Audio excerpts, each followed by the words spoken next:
নমস্কাৰ the burning টপিকলৈ স্বাগতম জনাইছোঁ মই দীপক শৰ্মাই দ্য বাৰ্নিং টপিকত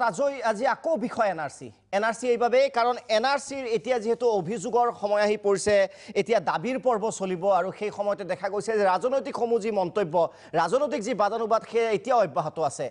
দক্ষিণাত্যত যেতিয়া এজন ডাঙৰ ৰাজনৈতিক নেতাৰ মৃত্যু হয় দেখা পায় শোকত ম্ৰিয়মান হৈ পৰে সমগ্ৰ ৰাজ্যবাসী নিজৰ প্ৰিয় নেতাজনক হেৰুৱায় আমাৰ অসমত হয়তো দুৰ্ভাগ্য বহু বছৰৰ পৰা বহু শতকৰ পৰা এজন ভাল নেতা অসমে পোৱা নাই অসমীয়াৰ হিয়াৰ আমুঠু নেতা যাৰ হয়তো মৃত্যুটো অসমবাসীয়ে সম্পূৰ্ণৰূপে কান্দি উঠিব কৰুণানিধি জয়ললিতা তাৰ প্ৰমুখ উদাহৰণ বিষয় এটাই যে এনআৰচিৰ দৰে এটা প্ৰসংগ য'ত জাতিৰ অস্তিত্বৰ প্ৰসংগ য'ত উচ্চতম ন্যায়ালয়ে অহৰহে তেওঁলোকে নিৰীক্ষণ কৰি আছে তাৰ পিছতো দেখা গৈছিল যে ৰাজনৈতিক দলসমূহে সহমতত যেন আহিব পৰা নাই বিভিন্ন ঠাইত সময় সাপেক্ষে তেওঁলোকৰ মন্তব্য বেলেগ সংসদৰ বাহিৰত এটা ভিতৰত এটা যদি শিলচৰত এটা হয় গুৱাহাটীত এটা দিছপুৰত এটা যদি হয় অন্য ঠাইত এটা তেনেধৰণৰ বিভিন্ন মন্তব্য আমি বাৰে বাৰে চেষ্টা কৰিছোঁ যাতে তেওঁলোকৰ প্ৰকৃত ষ্টেণ্ডটোনো কি তাক জনাৰ চেষ্টা কৰিছোঁ এনআৰচিৰ শেহতীয়া যি গতিবিধি শেহতীয়া যি মন্তব্য আজিও প্ৰাক্তন মুখ্যমন্ত্ৰী তৰুণ গগৈ ডাঙৰীয়াই সংবাদমেল সম্বোধন কৰিছিল সেই বিষয়ে আমি কথা পাতিম আজি যাতে অসমৰ ৰাইজে পুনৰবাৰ কৈছোঁ চেষ্টা কৰিম এটা স্পষ্ট ছবি পায় যে ৰাজনৈতিক দলসমূহে আচলতে বিচাৰিছে কি কেইবাগৰাকী বিশিষ্ট অতিথি উপস্থিত আছে আমাৰ ষ্টুডিঅ'ত উপস্থিত আছে কংগ্ৰেছ দলৰ বিধায়ক তথা প্ৰাক্তন মন্ত্ৰী ৰকিবুল হুছেইন ডাঙৰীয়া ষ্টুডিঅ'ত উপস্থিত আছে কৃষক নেতা অখিল গগৈ ডাঙৰীয়া বিজেপিৰ ৰাজ্যিক সাধাৰণ সম্পাদক দিলীপ শইকীয়া ডাঙৰীয়া অগপ দলৰ মুখপাত্ৰ দিলীপ পাটগিৰি ডাঙৰীয়া জ্যেষ্ঠ সাংবাদিক পাৰ্থপ্ৰতিম হাজৰিকা ডাঙৰীয়া উপস্থিত আছে প্ৰাগ নিউজৰ editor in chief Ajit Kumar ভূঞাই স্পৰ্শকাতৰ বিষয়টোত আপডেটেড যিসমূহ খবৰ আছে সেইসমূহৰ ওপৰত আগবঢ়াব এডিটৰ্ছ ভিউ পুনৰবাৰ কৈছোঁ যাতে অসমে গম পায় যে আচলতে স্থিতিনো কি কাৰণ বিভিন্ন ঠাইত বিভিন্ন মতামত আমি পাইছোঁ বিষয়টো আমি পাৰ্থপ্ৰতিম হাজৰিকা ডাঙৰীয়া আপোনাৰ পৰা আৰম্ভ কৰিব বিচাৰিছোঁ আজি যে বিষয়টো আচলতে অতি চিম্পল বা অতি সাধাৰণ বুলি ক'লেও ভুল নহয় সুপ্ৰিম কোৰ্টে প্ৰতিটো বিষয়ত মনিটৰ কৰি আছে আৰু জাতিৰ যিহেতু প্ৰশ্ন ৰাজনৈতিক দলসমূহে ভোট বেংক বিভিন্ন অংক গণিত পাহৰি জাতীয়তাবাদত একাকাৰ হৈ আচলতে সমৰ্থন কৰিব লাগিছিল এতিয়াও কিন্তু এটা স্থিতি নাই কোনো এটা ৰাজনৈতিক দলৰে মই ৰাজনৈতিক দলসমূহক এটাই মাত্ৰ মোৰ প্ৰশ্ন মই আজি কেইবাদিনো ধৰি এইটো কথা ভাবি আছোঁ যে তেওঁলোক অসমীয়া মানুহ নহয় নেকি তেওঁলোক অসমৰ কাৰণে কাম কৰিবৰ কাৰণে ৰাজনীতি কৰা নাই নেকি তেওঁলোকে এতিয়া এনআৰচিখনৰ ক্ষেত্ৰত তেওঁলোকে সদায় বেলেগ বেলেগ মন্তব্য দি আছে তেওঁলোকৰ স্থিতি সলনি হৈ থাকে কোনোবাই এদিন এটা কথা ক'লে পিছদিনাখন একেটা দলৰে বেলেগ এজন নেতাই বেলেগ এটা কথা কয় তেওঁলোকে এই মুহূৰ্তটোত এই ইমান ক্ৰুচিয়েল এটা মুমেণ্ট ইমান এটা স্পৰ্শকাতৰ বিষয় এই বিষয়টোত তেওঁলোকে এবাৰৰ কাৰণে মাত্ৰ এবাৰৰ কাৰণে এটা সময়ৰ কাৰণে অসমখনৰ কথা এবাৰ ভাবিব নোৱাৰে নেকি মই এইটো আজি কেইবাদিনো ধৰি এনআৰচিৰ মানে পাব্লিছ কৰাৰ পিছত প্ৰকাশ হোৱাৰ পিছত মই এই কথাটো ভাবি আছোঁ যে তেওঁলোকে এবাৰো অসমীয়া মানুহখিনি আমাৰ কাৰণে আপোনাৰ মোৰ কাৰণে এবাৰো তেওঁলোকে ভাবিব নোৱাৰে নেকি অকল কেৱল ভোট বেংক পলিটিক্স কেৱল পলিটিকেল মাইডেজ অকল এইটো কথাৰ কাৰণে তেওঁলোকে ৰাজনীতি কৰিব আহে নেকি তেওঁলোকে ৰাজনীতিৰ ঊৰ্ধত সমাজখনক লৈ পেলাই কিবা এটা কৰিব নিবিচাৰে নেকি যদি বিচাৰোঁ বুলিয়ে তেওঁলোকে আমাক ঢাক ঢোল পিটি পেলাই আমাৰ পৰা ভোট বিচাৰি আহে তেতিয়াহ'লে ভোট লোৱাৰ পিছত পাৱাৰত অহাৰ পিছত যি পাৱাৰৰ পৰা গৈছে তেওঁলোককো কৈছোঁ যি পাৱাৰত এতিয়া আছে ক্ষমতাত আছে তেওঁলোককো কৈছোঁ তেওঁলোকে এই মানুহখিনি সৰ্বসাধাৰণ মানুহ যিখিনিয়ে একদম অতি কষ্ট কৰি জীৱন নিৰ্বাহ কৰাও বহুত মানুহ আছে আমাৰ দৰে দুবেলা দুমিতে ভালকৈ খাই থাকিব পৰা মানুহ বহুত আছে এই মানুহখিনিয়ে মাত্ৰ এটাই চিন্তা কৰে যে অসমীয়া জাতিটো বাচি থাকক অসমীয়া জাতিটো দীৰ্ঘদিনৰ কাৰণে ভাল হৈ থাকক একত্ৰ হৈ থাকক অথচ আপুনি যিটো পলিটিকেল পাৰ্টিৰ কাৰণে ৰাজনৈতিক দললৈ মুখ তুলি চাই তেওঁলোকক দেখিব যে তেওঁলোকে অসমীয়াৰ কাৰণে কৰাৰ কাৰণে কোনো তেওঁলোকৰ সদিচ্ছা তেওঁলোকৰ নাই তেওঁলোকৰ নিজৰ ভোট বেংক নিজৰ কেনেকৈ ক্ষমতাত ঘূৰি আহিব পাৰি কেনেকৈ ক্ষমতাত আজৰি ধৰি ৰৈ থাকিব পাৰি অকল কেৱল সেইটোৱেই চিন্তা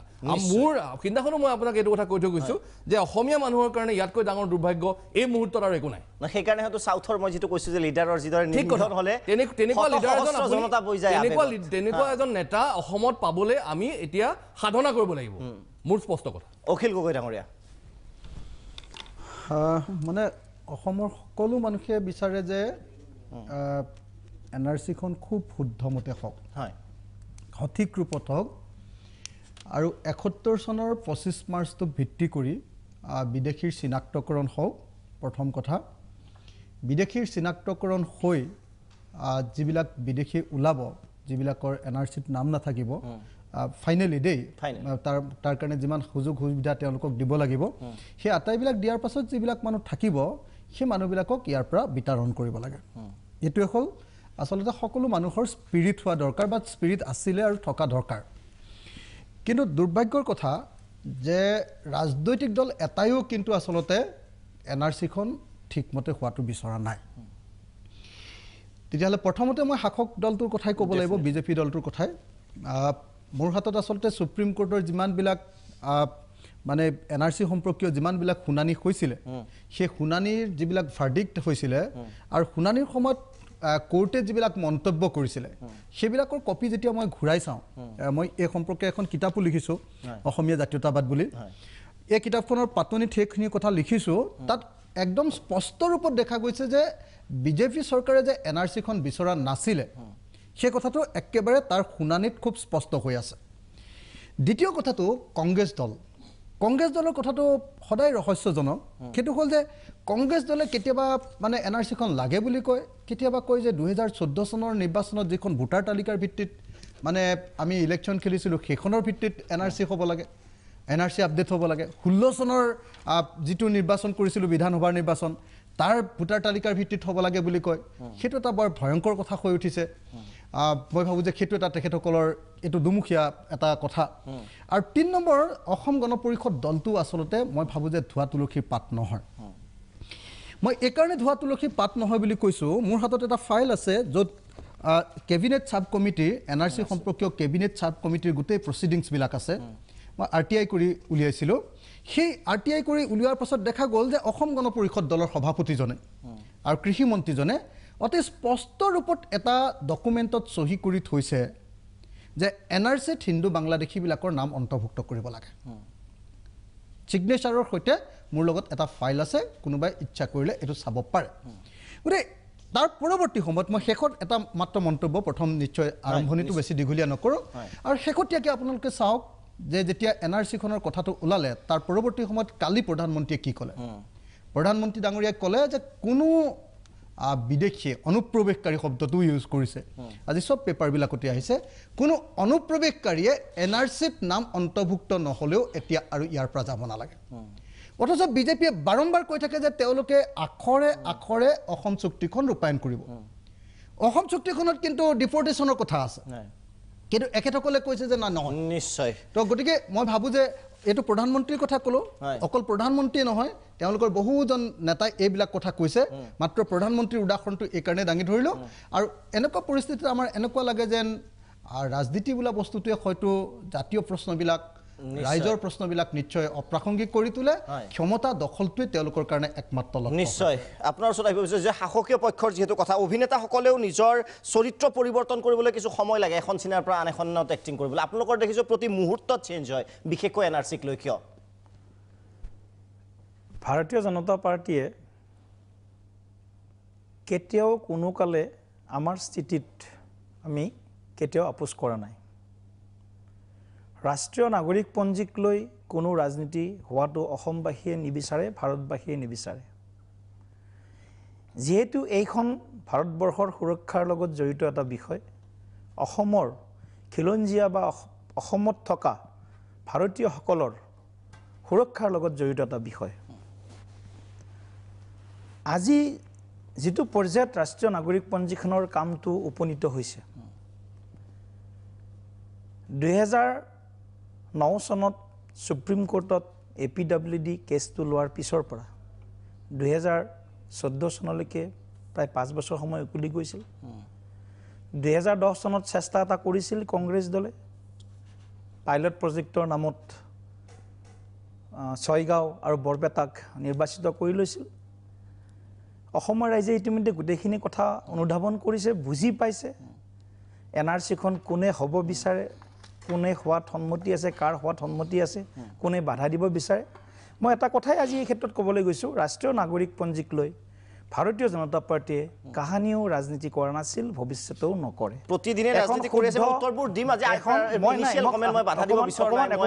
নাই এটা সৰু এটা ক্লিয়াৰিফিকেশ্যন এক মিনিট সৰু ক্লিয়াৰিফিকেশ্যন ইনিশিয়াল বুলি অখিল গগৈ ডাঙৰীয়াই এটা কথা এই আৰম্ভণি মন্তব্যত কৈছে প্ৰধানমন্ত্ৰীয়ে কৈছে যোৱাকালি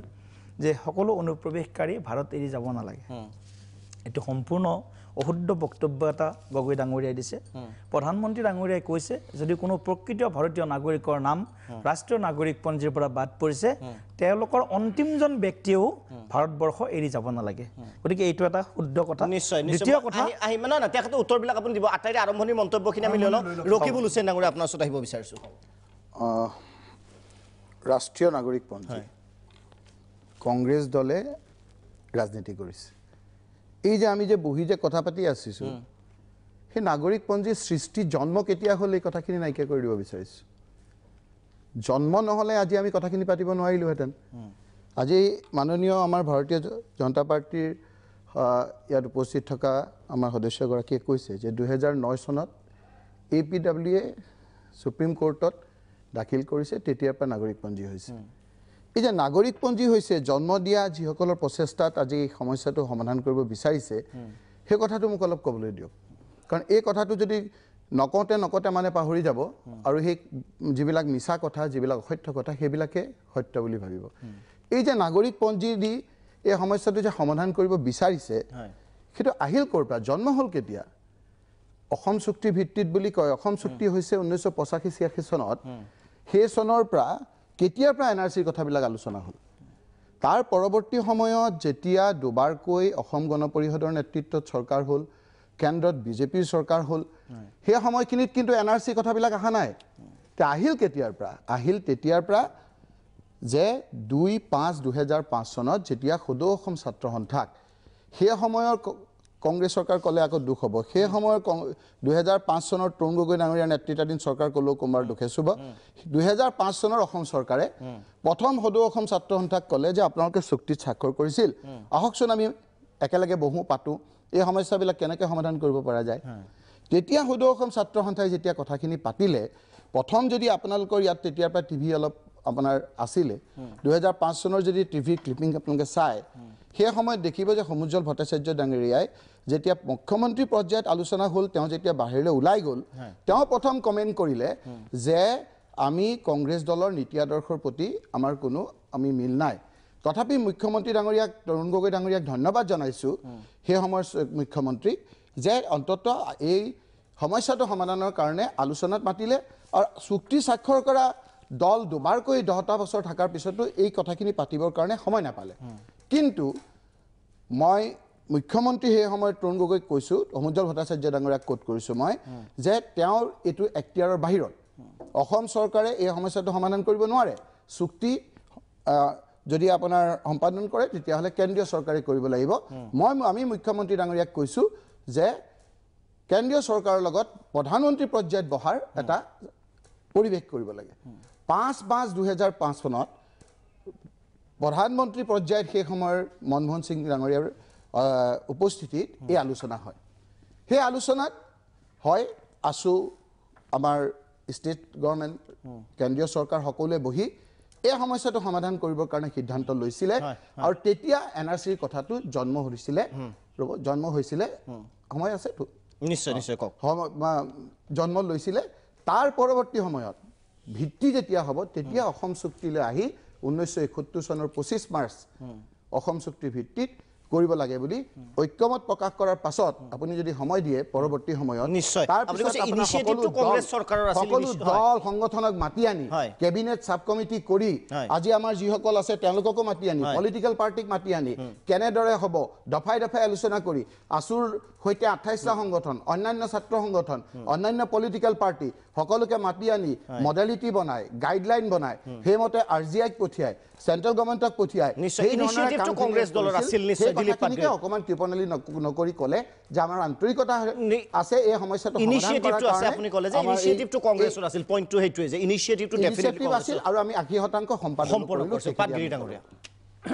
ৰকিবুল হুছেইন ডাঙৰীয়াক ধন্যবাদ যে কংগ্ৰেছে ইনিচিয়েটিভ লৈছিলে বা জন্ম দিয়া বুলি ক'লে এই ডিছকাশ্যনটো বা NRCটো জন্ম দিলে তাতেই শেষ নহয় যিমান সেই শিশু এটা জন্ম দিলে তাক পৰিপোষণ কৰা তাক ভালকৈ ডাঙৰ কৰা তাক খুৱাই বুৱাই ভালকৈ সকলোখিনি হেৰি কৰা ইত্যাদিটো সেইটো দায়িত্বও থাকে কিন্তু সেই দায়িত্ব পালনত আমি ভাবোঁ কংগ্ৰেছ ব্যৰ্থ হৈছিল আৰু সেইকাৰণেই অসমৰ মানুহে বা APWDয়ে যাব লগা হৈছিল সুপ্ৰিম কোৰ্টত কোৰ্টত আৰু সুপ্ৰিম কোৰ্টৰ নিৰ্দেশ মৰ্মে তাৰ পিছৰ পৰা এই কথাখিনি চলি আহিছে আৰু আমি ভাবোঁ আমি অসম গণ পৰিষদ দল এই ক্ষেত্ৰত একেবাৰে স্থিৰ যে অসমৰ পৰা শেষজন বিদেশীও ইয়াৰ পৰা যাব লাগিব আৰু NRCখন সম্পূৰ্ণ ভাৰতীয়ৰ নামেৰে এজনো বিদেশী নথকাকৈ এই NRCখন প্ৰস্তুত হ'ব লাগিব ইতিমধ্যে আৰু অগপ দলৰ শীৰ্ষ নেতৃত্বই প্ৰতীক হাজেলাক গৈ পেলাই আকৌ পুনৰাই এই কথাটো সোঁৱৰাই দিছে যাতে এনেধৰণেহে NRC হয় য'ত প্ৰতিজন ভাৰতীয়ৰ নাম থাকে নিশ্চয় কওঁতে সকলোৱে ভালে কৈছে কিন্তু কেবিনেট সাব কমিটিৰ সেয়াও প্ৰসংগ আছে অখিল গগৈ ডাঙৰীয়া উত্থাপন কৰিছে অজিত কুমাৰ ভূঞা ডাঙৰীয়া আপোনাৰ ওচৰত আহিব বিচাৰিছোঁ যদি আমি এতিয়া পলিটিকেল ৰিয়েকশ্যন তিনিটা ধৰোঁ এনেকুৱা লাগে কোনো প্ৰব্লেমে নাই NRCত কোনো ডিমত নাই চব ঠিকে চলি আছে আলোচনাৰো প্ৰয়োজন নাই এইখিনি শুনি এনেকুৱা লাগিব না আমি NRC কেন্দ্ৰ কৰি যোৱা যেতিয়া 30 তাৰিখে চূড়ান্ত খচৰা প্ৰকাশ পালে তাৰ পিছত আমি আজিলৈকে NRCৰ বিভিন্ন দিশ আলোচনা কৰি আছোঁ এই আলোচনা কৰিবলৈ আমাক বাধ্য কৰাইছে ৰাজনৈতিক দলবিলাকৰ ব্যৱহাৰে কাৰণ ৰাজনৈতিক দলবিলাকে NRC কেন্দ্ৰ কৰি যি ধৰণে পানী ঘোলা কৰিছে সেইটো বৰ অবাঞ্ছিত আৰু অতি দুখেৰে যদিও আবেগৰ স্থান নাই তথাপিও সাংবাদিক হাজৰিকাই খুব এটা অসমবাসীৰ মনৰ কথাকে তেওঁ ক'ব খুজিছে যে আজি আমাৰ নেতাসকলক আমি দেখিছোঁ যে তেওঁলোকে ভোট বেংকক লৈ যিমান ব্যস্ত গাদীক লৈ যিমান ব্যস্ত সেইমতে কিন্তু NRC এখন হওক কৈছে তেওঁলোকে হজম কৰিবৰ কাৰণে ৰাইজৰ সন্মুখত বাৰে বাৰে কৈছে যে আমি এখন শুদ্ধ নাগৰিকপঞ্জী বিচাৰোঁ বা জন্ম বৃত্তান্ত গাইছে ৰকিবুল হুছেইন ডাঙৰীয়াই কিন্তু তেওঁলোকে বাস্তৱ ক্ষেত্ৰত কি কৰিছে কিহৰ কাৰণে মানুহৰ মাজত সন্দেহৰ জন্ম হৈছে এইটো খুব এটা বিচাৰ্য বিষয় চাবলগীয়া বিষয় আজি সমগ্ৰ দেশত অসমত বহুত সমস্যা আছে অসমৰ ৰাইজে বহু জীয়াতু ভুগিছে নানান সমস্যাত কিন্তু NRC কেন্দ্ৰ কৰি যেতিয়া ৰাজনৈতিক দলবোৰে দেখিলে আমি এইবোৰ কথা আগতেও পাতিছোঁ কিন্তু এতিয়া এনেকুৱা হৈছে যে প্ৰয়োজনত আমি বাৰে বাৰে যিটো কথা ৰকিবুল হুছেইনে কৈছে যে বাৰে বাৰে ক'বলগীয়া হয় নহ'লে হয়তো এই কথাবোৰ মানুহে পাহৰি যায় গতিকে আমি কৈ থকা কথাকে বাৰে বাৰে ক'বলগীয়া হৈছে এইকাৰণে ক'বলগীয়া হৈছে আজি সমগ্ৰ দেশত এটা নন ইছ্যু যিটো ইছ্যু হ'বই নোৱাৰে এখন নাগৰিকপঞ্জী সুপ্ৰিম কোৰ্টৰ নিৰ্দেশত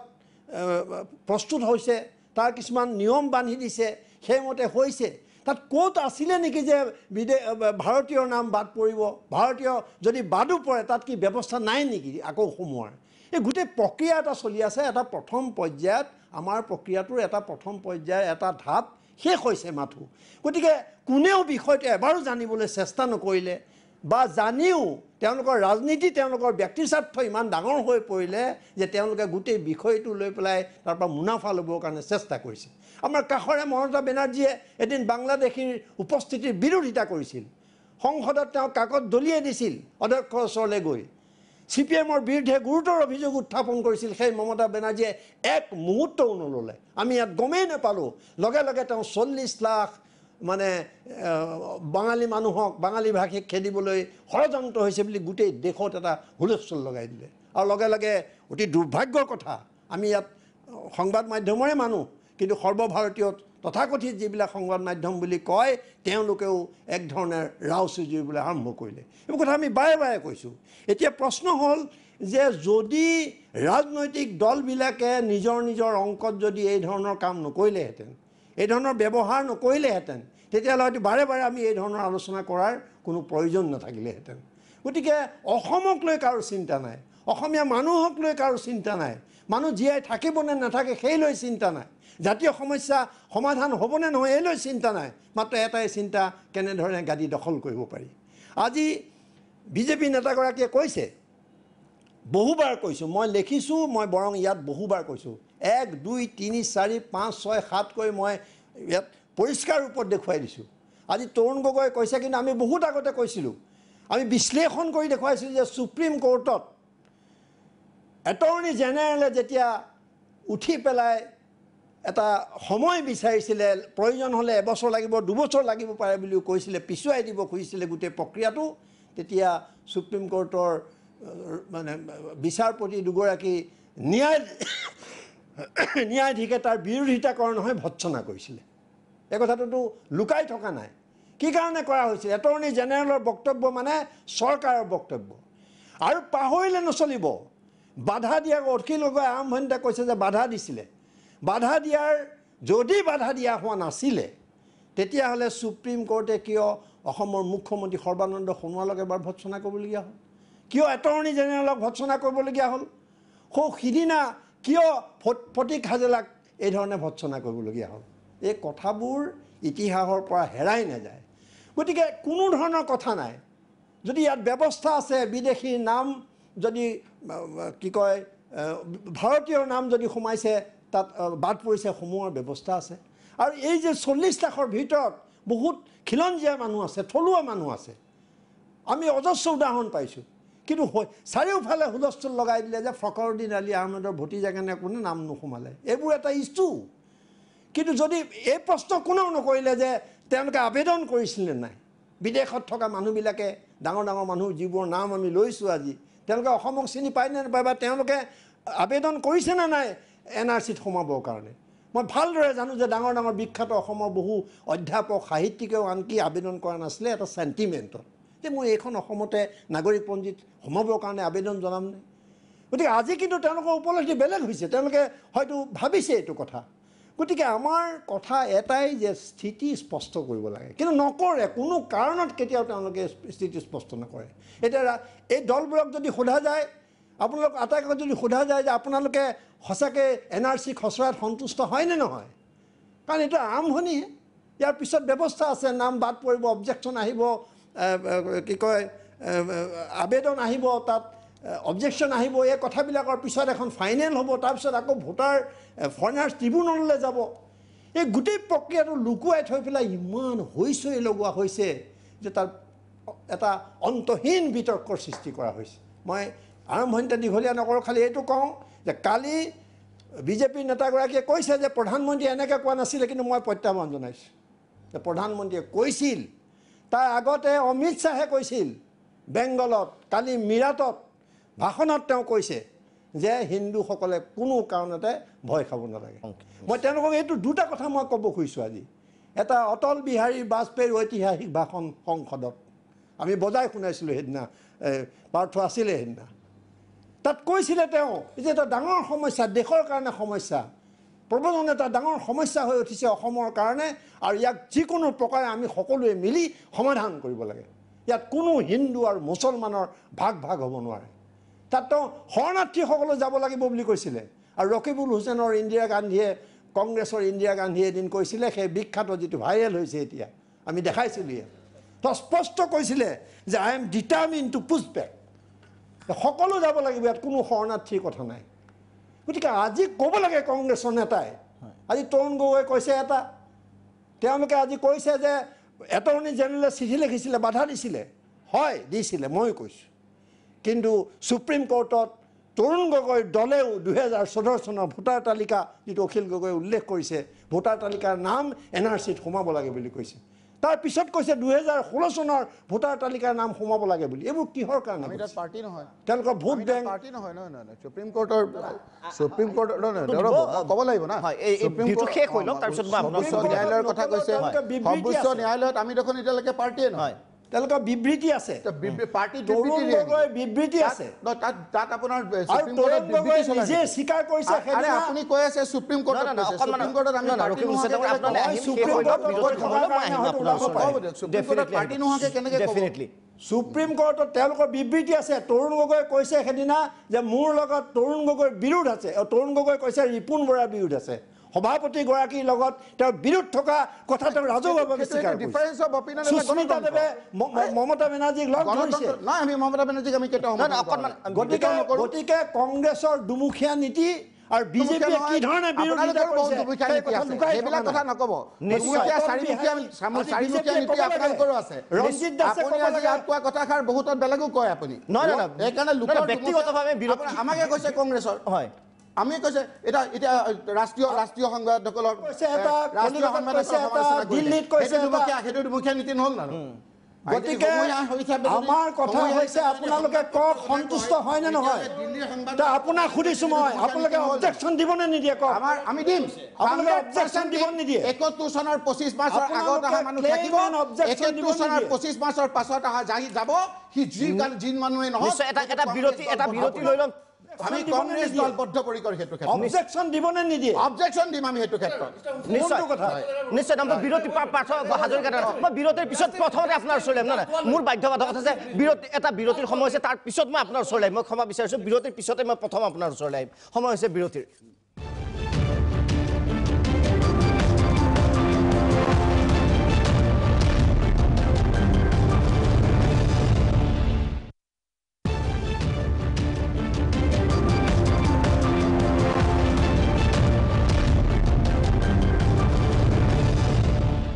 উভতি আহিছোঁ বিৰতিৰ পিছত দ্য বাৰ্ণিং টপিকলৈ ৰাজনৈতিক দলসমূহৰ বিশেষকৈ স্থিতি স্পষ্ট কৰাৰ প্ৰয়াস আমি কৰি আছোঁ ৰাইজে যাতে এটা মতামতত উপনীত হ'ব পাৰে তেওঁলোকে বিচাৰিছে কি পাৰ্থপ্ৰতিম হাজৰিকা ডাঙৰীয়া আপোনাৰ ওচৰত আহিছোঁ বিৰতিত যোৱাৰ পূৰ্বে মোৰ প্ৰতিশ্ৰুতি আছিল মোৰ প্ৰশ্নটো এনেকুৱা যে হুছেইন ডাঙৰীয়াই কৈছে যে তেওঁলোকৰ কোনো দুমুখীয়া স্থিতি নাই তেওঁ স্পষ্টকৈ কৈছে কথাটো তেওঁক ধন্যবাদ কথাটো হৈছে কি যে তেওঁলোকৰে প্ৰাক্তন মুখ্যমন্ত্ৰী তৰুণ গগৈ ডাঙৰীয়াই মাজে মাজে এই কথাটো কৈ থাকে বা আগতেও কৈছে এটা এপিলো কৰিছিলে ক'ৰবাত এখন এপ্লিকেশ্যন টাইপৰ কিবাটো আছিলে মই যিমানটো পঢ়িছোঁ যে 2014 চনলৈকে যিখন ভোটাৰ লিষ্টত মানুহৰ নাম আছে সেইখন লিষ্টৰ মানুহৰ নামখিনি NRCত সোমাব লাগে এই বস্তুটো মই একো বুজি পোৱা নাই তাৰমানে যদিহে NRCখন আমি 1971লৈকে কৰিব খুজিছোঁ তেতিয়াহ'লে 2014 চনৰ ভোটাৰ লিষ্টত থকা মানুহখিনি তাত কেনেকৈ সোমাব সেই মানুহখিনি যিখিনি মানুহ 2014 চনৰ ভোটাৰ লিষ্টত আছে তাততো ইমিগ্ৰেণ্ট মানে বাংলাদেশী অনুপ্ৰৱেশকাৰীও নাম আছে সেইটো খাটাং কাৰণ সেনেকুৱা নাম আছে বুলিতো গোটেই কোৰ্টেই ৰায়দান কৰিছে যে এইবিলাক বাংলাদেশী মানুহৰ নাম কেনেকৈ সোমাল সেই ভোটাৰ লিষ্টত থকা নামখিনি NRCত সোমাব লাগে বুলি কংগ্ৰেছে কোৱাটো দুমুখীয়া স্থিতি নহয় নেকি লোকে বলছে একদম স্পষ্ট আৰু স্পেচিফিক উত্তৰ যে 1971 চনৰ 25 মাৰ্চৰ আগত অহা লোকসকলক অন্তৰ্ভুক্ত কৰিব লাগিব সেই ক্ষেত্ৰত মই অফিচিয়েলি কংগ্ৰেছৰ পৰা আহিছোঁ মোৰ দায়িত্ব সহকাৰে কৈছোঁ যে সেইটোত কোনো দ্বিমত নাই বুজিলোঁ 71 চনৰ 25 মাৰ্চৰ আগত অহা লোকসকলক আমি NRCত অন্তৰ্ভুক্ত কৰিম লগত তেওঁলোকৰ সতি সন্ততি ডিচেণ্ডেণ্ট সেইটো নেচাৰেল নেচাৰেল হ'ব নোৱাৰে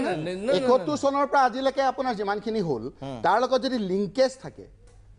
আমি সেইটো জাষ্টিফাই কৰা নাই 71 চনৰ 25 মাৰ্চ একদম আপোনাৰ কাট অফ কিন্তু আপোনালোকে তাৰ হতি হন বুজিছো আপোনালোকে এটো জাষ্টিফাই কৰা নাই আপোনালোকে কৈছে যে ইন্টাৰপ্ৰিটেশনটো যদি ভুলকে হয় 71 ৰ 25 মাৰ্চলৈকে 71 চনৰ 26 মাৰ্চলৈ কংগ্ৰেছে ক'ব আমি আজি নিচিনা দুমকীয়া নকওঁ তাৰপিছত আপুনি পঠিয়াব লাগে না তাৰপিছত আপুনি ক'লে যে সেই লিগেসিখিনি যদি তাৰ লগত আছে লিংকেজ যদি তেওঁলোকৰ আছে সেই মানুহখিনিও তাৰমানে এইখনৰ ভিতৰত হ'ব লাগিব তাৰ মানে কথাটো হ'ল কি 71 ৰ আগলৈকে থকা কথা কাৰো দ্বিমত নাই কাৰণ সেই আসাম একৰখন কোনে সকলো ৰাজনৈতিক দলে সকলোৱে সেইখন একচেপ্ট কৰি লৈছে গ্ৰহণ কৰি লৈছে এতিয়া কথাটো আছে বিজেপি দ্বিমত আছে ৰ'ব থাকক বাৰু এজে হ'ল তেওঁলোকে একচেপ্ট কৰি লৈছে মোৰ কথাটো হ'ল কি যে 71 চনলৈকে যিটো কাট অফ ডেটৰ কথা আছে সেইখিনিলৈকে সবে মানিছো কিন্তু ৰকিবুল হুছেইনে কৈছে যে 71 চনৰ কাট অফ ডেটৰ পিছত যদি কাৰোবাৰ লিংকেজ আগৰ মানুহখিনিৰ লগত আছে সেই মানুহখিনিক থাকিব দিব লাগিব তাৰ মানে কথাটো হ'ল কি যে গোটেই NRC খনৰ গোটেই কাৰবাৰটো এটা ভেকুভনৰ নিচিনা কেলে নহয় এটা মই 71 চনৰ মোৰ ল'ৰা ছোৱালী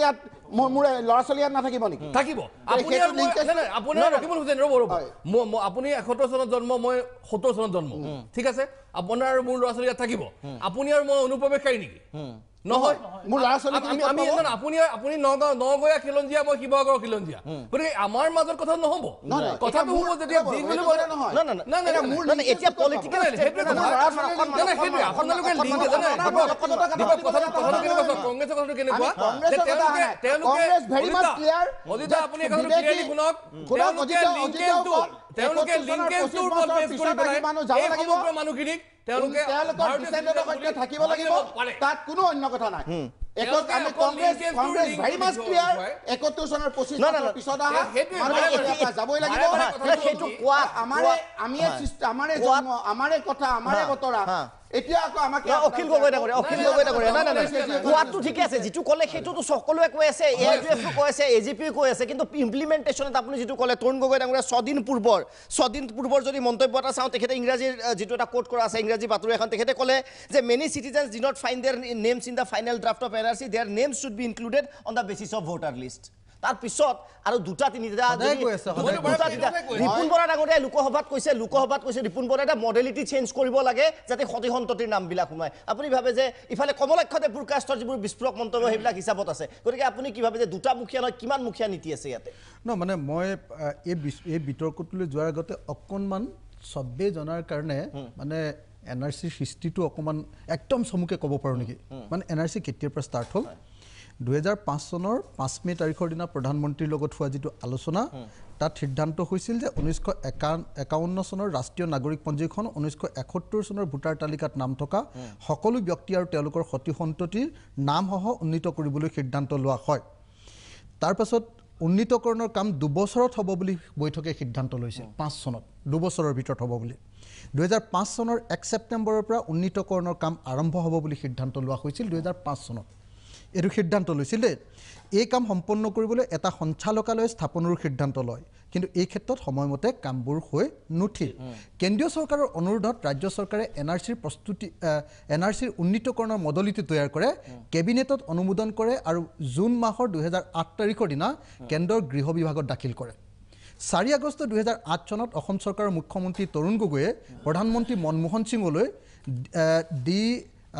O number PLB 38/91 PT Roman 4/34 চিঠিৰ জৰিয়তে কেন্দ্ৰক উন্নীতকৰণৰ কাম কৰিবলৈ আহ্বান জনায় 2010 চনৰ জুলাই মাহৰ পৰা ছয়গাঁও আৰু বৰপেটাৰ পৰা NRCৰ উন্নীতকৰণৰ পাইলট প্ৰজেক্টৰ কাম আৰম্ভ হয় কিন্তু সেই সন্দৰ্ভত মডেলিটিক লৈ সংখ্যালঘুসকলৰ মাজত ব্যাপক অসন্তুষ্টি হয় 21 জুলাই 2010 তাৰিখে বৰপেটা জিলাত উপায়ুক্তৰ কাৰ্যালয়ত এক বিশাল ধৰ্ণা কাৰ্যসূচী হয় তাত 4জন মানুহৰ মৃত্যু ঘটে আৰু তাৰ পৰৱৰ্তী সময়ত NRCৰ পাইলট প্ৰজেক্টৰ কাম বন্ধ হয় এডকৰলৈকে হ'ল 2009 চনত অসম পাব্লিক ৱৰ্কছে মানে এটা কেছ দিলে কেছটো হল ৰিট আবেদন সিভিল নম্বৰ সিভিল নম্বৰ 274/2009 সেই গোচৰৰ ৰায়দানত মই বাক্যটো কৈ দিছোঁ সেইকাৰণে ভাৰত চৰকাৰৰ মহাপঞ্জীয়কে 5 ডিচেম্বৰ 2013 তাৰিখে ভাৰত চৰকাৰৰ গেজেটত অধিসূচনা জাৰি কৰি 3 বছৰৰ সময়সীমাৰ ভিতৰত অসমৰ বাবে 1951 চনৰ ৰাষ্ট্ৰীয় নাগৰিকপঞ্জী উন্নীতকৰণৰ কাম কৰিবলৈ প্ৰক্ৰিয়া আৰম্ভ কৰে উচ্চতম ন্যায়ালয়ে NRC প্ৰকাশৰ প্ৰথম সময়সীমা হিচাপে 2016 চনৰ 31 জানুৱাৰী তাৰিখ ঘোষণা কৰিছিল যদিও সেই সময়ত কংগ্ৰেছ চৰকাৰৰ কাৰ্যকালত NRC প্ৰকাশৰ কাম সম্পূৰ্ণ হৈ নুঠিল এটা কথাটো হ'ল মই দুটা কথা এই কাৰণে উল্লেখ কৰিব খুজিছোঁ এক নম্বৰ যে 2005 চনত NRCৰ কাম আৰম্ভ হৈছে NRCৰ কথা কিন্তু 79তে আৰম্ভ হৈছিল দেই তাৰ কাৰণে আছুৰ এখন লিফলেটো আছে মোৰ লগত এতিয়াও আছে হোৱাইডাৰ NRC বুলি এখন তেওঁলোকৰ লিফলেটো আছে দেই এতিয়া 2005 চনত হয় কংগ্ৰেছ চৰকাৰ আৰু আছু তেওঁলোকৰ মাজত ত্ৰিপাক্ষিক বৈঠকৰ সিদ্ধান্ত হৈছিল হয় এটো কোনেও মিছা কথা কৈ লাভ নাই কংগ্ৰেছৰ দিনত কাম আৰম্ভ হৈছে আনকি এই পাইলট প্ৰজেক্ট বন্ধ হোৱাৰ পাছতো বাকি প্ৰক্ৰিয়াবিলাকো কংগ্ৰেছৰ দিনতে আৰম্ভ হৈছে ইন ইজ প্ৰেজেন্ট ফৰমেটত একদম প্ৰেজেন্ট ফৰমেটত কংগ্ৰেছৰ দিনটো আৰম্ভ হৈছিল সেইটো NRCৰ কনসেপ্টটো বেলেগ আছে মই কৈ দিছোঁ ন একদম প্ৰেজেন্ট ফৰমেটত মই কৈ দিছোঁ মই বাক্যটো শেষ কৰি অখিল গগৈ মই শেষ কৰি ল'বলৈ দিয়ক আপোনাৰ কংগ্ৰেছৰ ভূমিকা বহুতবাৰ আপুনি কৈছে আমিও কৈছোঁ আজিৰ প্ৰসংগ সেইটো নহয় আজি তেওঁলোকৰ এই ৰাজনৈতিক দলবিলাকৰ স্থিতি কি তেওঁলোকৰ কি চৰিত্ৰ দাদা মই সেইটো ক'বৰ কাৰণে পৰস্পৰ বিৰোধী কথা কৈছে এই কথাবোৰ স্পষ্ট কৰক আপুনিও মই সেইটো কথা ক'বৰ কাৰণে দাদা গৈ আছোঁ অজিত দা বৰ দীঘলীয়া নকৰিব মানে এই কাৰণে কৈ গৈছোঁ যে নহ'লে কথাটো হ'ল যে মানে মোৰ কাৰণে চক না কংগ্ৰেছ না বিজেপি না এজিপি যাক যিটো ক'ব সেইটো কাৰণে সেইটোৱে কোৱা উচিত বুলি মই ভাবোঁ যাৰ যি ক্ৰেডিট আছে তেওঁলোকক সেইটো দিয়া দৰকাৰ আৰু যাৰ যি সমালোচনা কৰিব লাগে এইটো সমালোচনা কৰা দৰকাৰ এক নম্বৰ কথা এতিয়া কংগ্ৰেছৰ প্ৰসংগ আহি আছে এইটো 100% খাটাং ৰকিবুল হুছেইনে যি কথাই নকক লাগিলে যে কংগ্ৰেছ দলে 2014 চনৰ ভোটাৰ লিষ্ট আৰু 2016 চনৰ ভোটাৰ লিষ্টৰ কথা কৈছে তাৰে NRCখন নটছাট কৰিছে এক প্ৰকাৰৰ না মানে ডেফিনেটলি না মানে তেওঁলোকৰ চৰকাৰৰ দিনতে NRCও কৈছে এক্স্যাক্টলি সববিলাক কৈছে কিন্তু তাৰ পাছতো বুধ হয় এই যিবিলাক মানুহৰ নাম কৰ্তন যাব বুলি তেওঁলোকে ভয় খায় ভূত তেওঁলোকৰ হাতৰ পৰা যাব বুলি ভাবি এই ধৰণৰ এটা কথা কৈছে আৰু মোৰ যিমান দূৰ মনত পৰে তেখেতৰ বেছি মনত থাকিব যে শেষৰ পৰ্যায়ত কেবিনেটত এইটো ডিচিশ্যনো হৈছিলে তেওঁলোকৰ যে 2014 আৰু 2016ৰ কথা এক নম্বৰ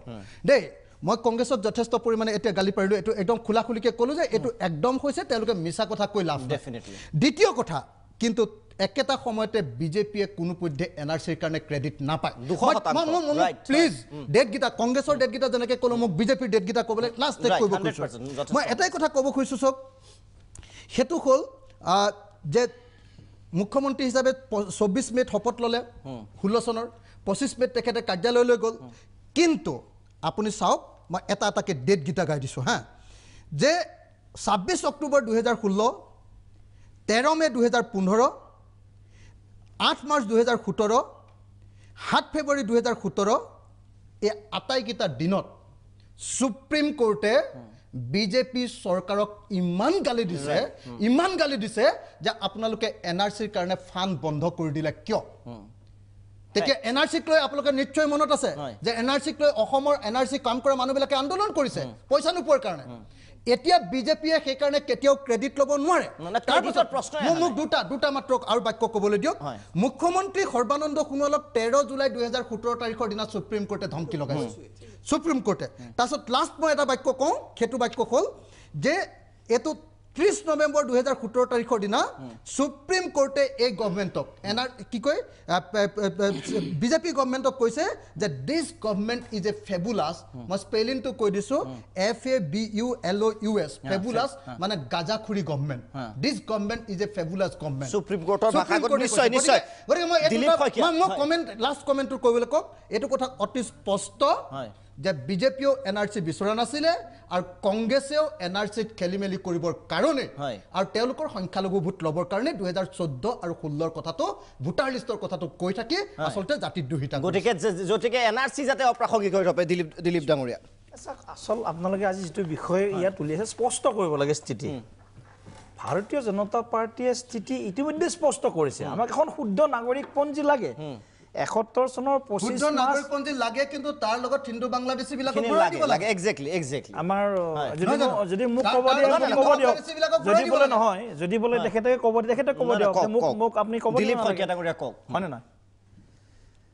NRCৰ বিষয়টো সম্পূৰ্ণ বেলেগ NRC 1971 25 মাৰ্চ সকলো দলৰ এটা সিদ্ধান্ত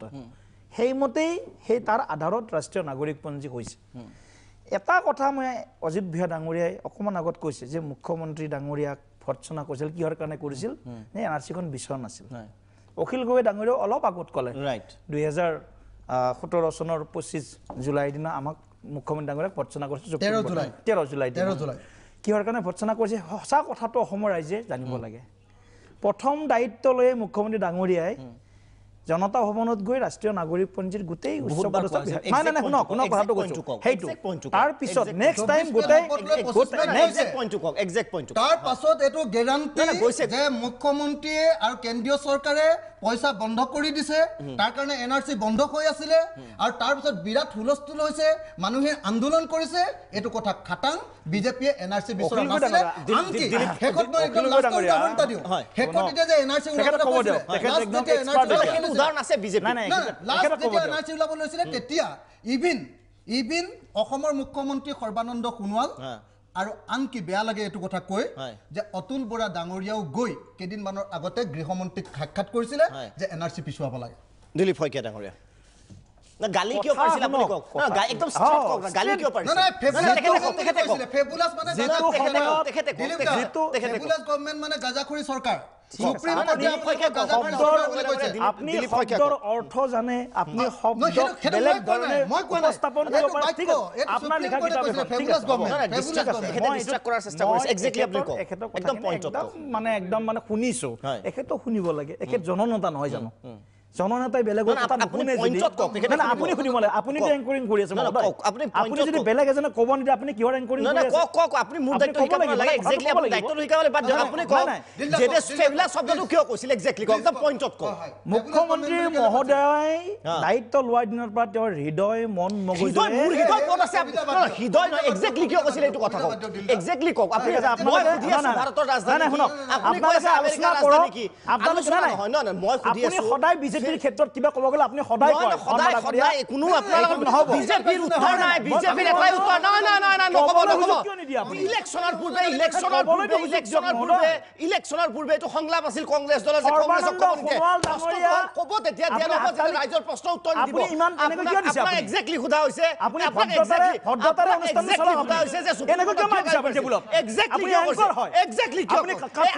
ৰাইজৰ প্ৰতিনিধি 18টা কথা নক'ব মই কৈ আছো শুনক সৰ্বানন্দ সোণোৱাল যদি নাথাকিলেহেঁতেন এইবিলাক সংলাপ নক'ব মই কৈছো যে তেখেতে উত্তৰটো দিয়ক ঠিক আছে আপোনাক 5 মিনিট সোধা হৈছে কি আপোনাক কওকচোন আপোনাক কি আপুনি কিয় ভৰ্ৎসনা কৰিছে সুপ্ৰিম কোৰ্টে কিয় ভৰ্ৎসনা কৰিছে সেইটো শুনিছো এইটো কওক যিটো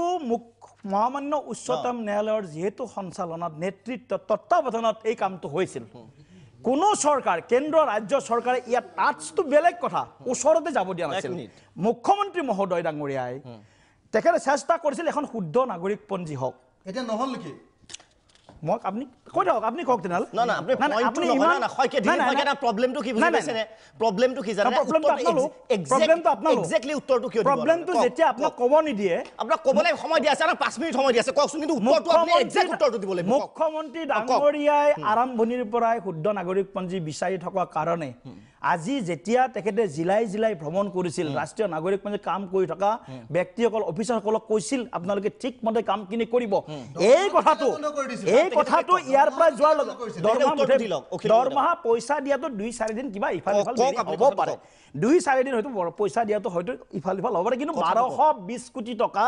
কেন্দ্ৰীয় চৰকাৰে দিছে এই কামটোৰ কাৰণে আৰু মুখ্যমন্ত্ৰী ডাঙৰীয়াই যদি এই কামটো নকৰিলেহেঁতেন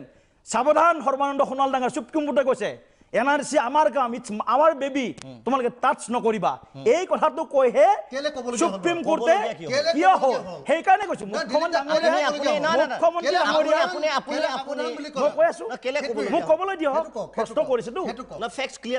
মুখ্যমন্ত্ৰী ডাঙৰীয়াই এই কামটো শুদ্ধভাৱে হোৱাটো বিচাৰিছে সময়ৰ ভিত্তিত হোৱাটো বিচাৰিছিলে গতিকে সকলো বিষয়বোৰ বিয়াক যেহেতু ইয়াত চৰকাৰৰ কৰিব লগা একোৱে বিষয় নাই চৰকাৰে লজিষ্টিক সাপোৰ্ট দিছে ষ্টাফ দিছে 55,000 দুটা বছৰে আজি উন্নয়নমূলক কাম কাজ বাধাগ্ৰস্ত কৰিও ৰাষ্ট্ৰীয় নাগৰিক পঞ্জীখন সম্পূৰ্ণ কৰাৰ কাৰণে নিৰ্দিষ্ট সময়ৰ ভিতৰত যদি কোনোবা চৰকাৰে চেষ্টা কৰিছে ভাৰতীয় জনতা পাৰ্টিৰ নেতৃত্বত চৰকাৰ চেষ্টা কৰিছে গালিটো সুপ্ৰিম কোৰ্টে সেইটো কাৰণে গালি দিছে উত্তৰটো এতিয়ালে দিয়াই নাই মই কৈ আছো এটা প্ৰব্লেম সুপ্ৰিম কোৰ্টে সেই কাৰণে গালি দিলে যে আমি সৰ্বানন্দ সোণোৱালে যেতিয়া এই ক্ষেত্ৰত যেতিয়া জনমত বা ৰাইজৰ ওচৰত গ'ল বিভিন্ন বিষয়া বিভিন্ন জিলালৈ গ'ল সেইটো কথাত এই কথাটো ইয়াৰ পৰাই হয়তো কিবা ধৰণে ইয়াৰ পৰা ৰিপৰ্ট গৈছে সুপ্ৰিম কোৰ্টে ভাবিছে যে বিজেপিৰ প্ৰতিশ্ৰুতিত চৰকাৰৰ প্ৰতিশ্ৰুতিত এনআৰসি হ'ব মুঠে সেইটো নহয় মানে সুপ্ৰিম কোৰ্টে ভুল ভাবিছে মুঠতে এক্স্যাক্টলি সুপ্ৰিম কোৰ্টে ভুল ভাবিছে সুপ্ৰিম কোৰ্টে ভুল ভাবিছে এইখন হোৱাৰ কাৰণে সুপ্ৰিম কোৰ্টে ভুল ভাবিছে এইমাত্ৰ না দিলীপ শইকীয়া ডাঙৰীয়াই ক'লে ঠিক আছে আপোনাৰ কথাটো মই কৈছো আপুনি যেটো কৈছে ব্ৰেক ল'ম কিন্তু তাৰ পূৰ্বে আপোনাৰ কথা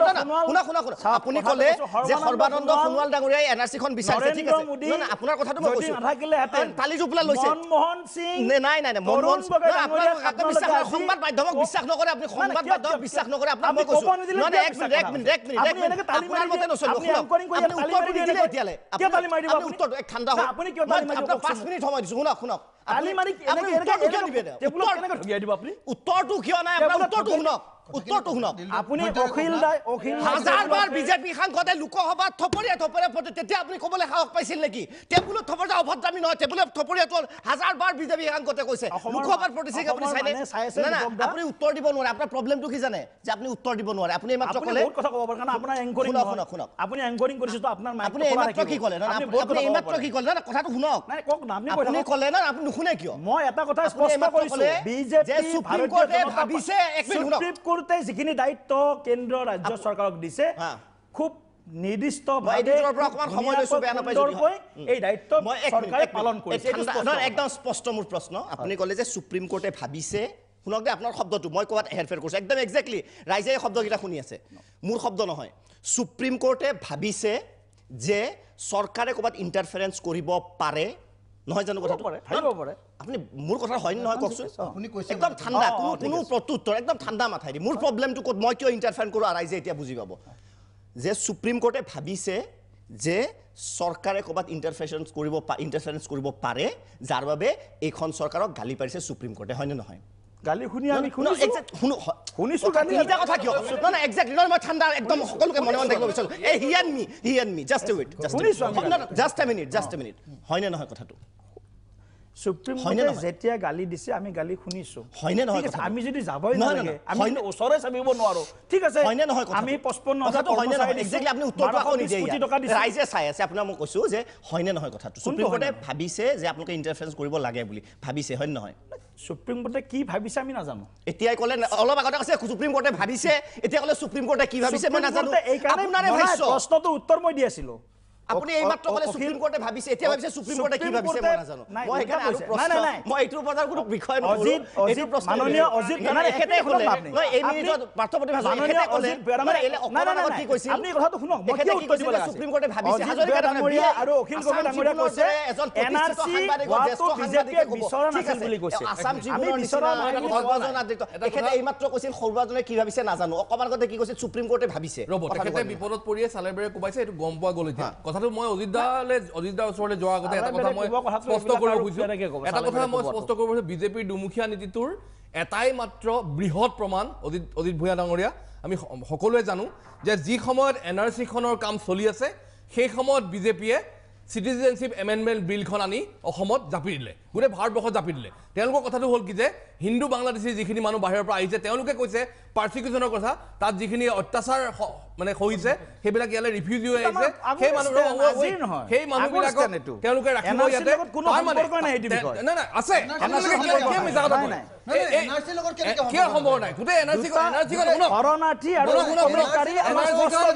এনআৰচিখন নষ্ট কৰিবৰ কাৰণে তেওঁলোকে এই বিলখনে আনিছে এইটোৱে আটাইতকৈ ডাঙৰ দুমুখীয়া নীতি